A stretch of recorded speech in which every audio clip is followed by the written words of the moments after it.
Halo guys, para pecinta bumbu kacang.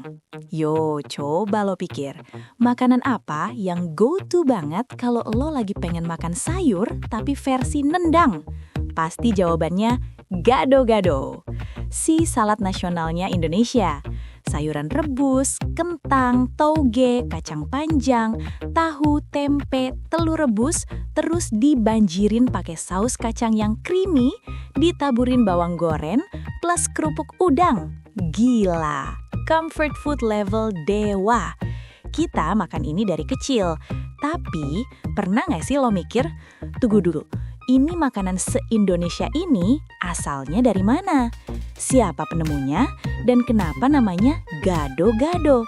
Aneh banget. Apa ini pelesetan dari saladnya orang Belanda? Selamat datang di Baru Tahu, dan hari ini kita bakal bedah tuntas sejarah misterius di balik gado-gado. Siap-siap, spoiler alert paling gila. 1. Gado-gado itu nggak punya sejarah pasti, dia misterius. 2. Namanya gado-gado literally adalah instruksi cara makannya. Oke, kita mulai dari konspirasi terbesar, kekosongan sejarah. Ini baru tahu momen pertama lo.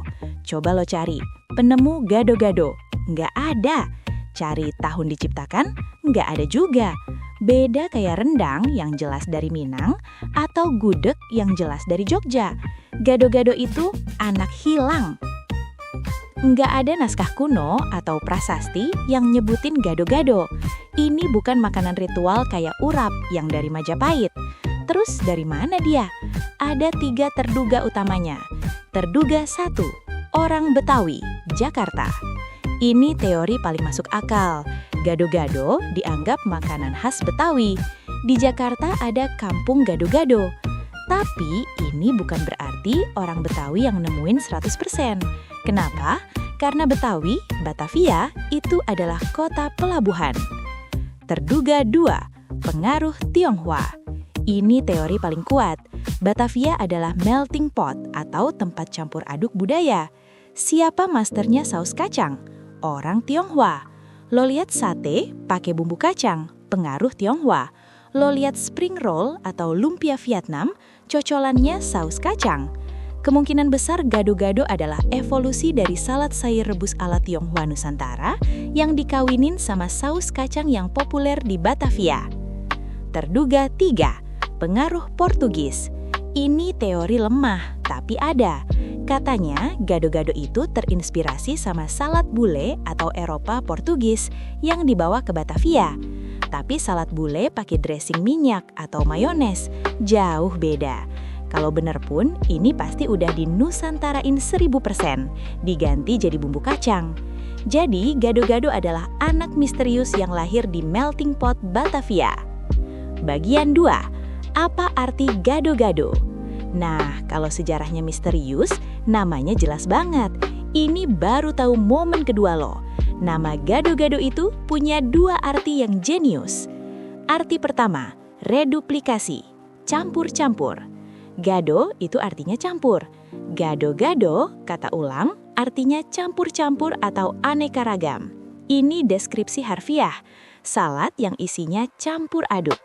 Lo lihat aja isinya, kentang, karbo, tahu tempe telur, protein, toge, kacang panjang, selada, semua dicampur jadi satu.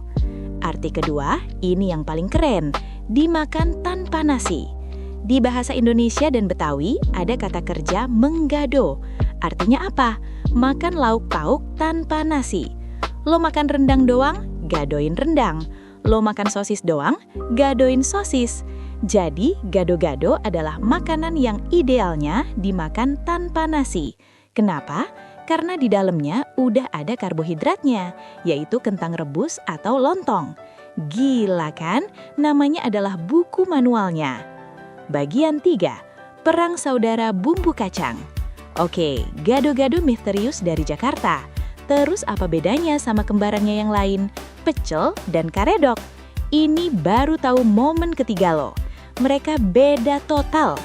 Gado-gado, si kota, Betawi. Sayur rebus, matang. Bumbu, saus kacang yang halus, creamy, dan ringan.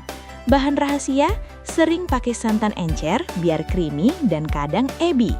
Rasa, gurih, manis. Kuncinya, tidak pakai kencur, ini penting. Pecel, si desa, Jateng Jatim. Sayur, rebus, mateng. Bumbu saus kacang yang lebih medok, kasar, kacangnya nggak sehalus gado-gado, dan gelap. Bahan rahasia, wajib pakai kencur dan daun jeruk purut. Rasa, gurih, manis, tapi ada aroma kencur yang khas, sering lebih pedas. Karedok, si mentah, Jabar Sunda. Sayur, mentah semua. Toge mentah, kol mentah, kacang panjang mentah, timun, terong bulat ijo. Bumbu mirip pecel, wajib pakai kencur dan daun jeruk. Bahan rahasia, sering pakai terasi biar lebih nendang, dan kemangi. Rasa, seger, krenyes-krenyes, wangi kemangi dan kencur.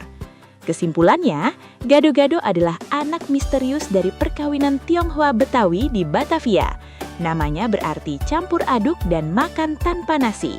Dan dia beda sama pecel yang pakai kencur dan karedok yang pakai kencur dan mentah. Gimana? Lo baru tahu kan?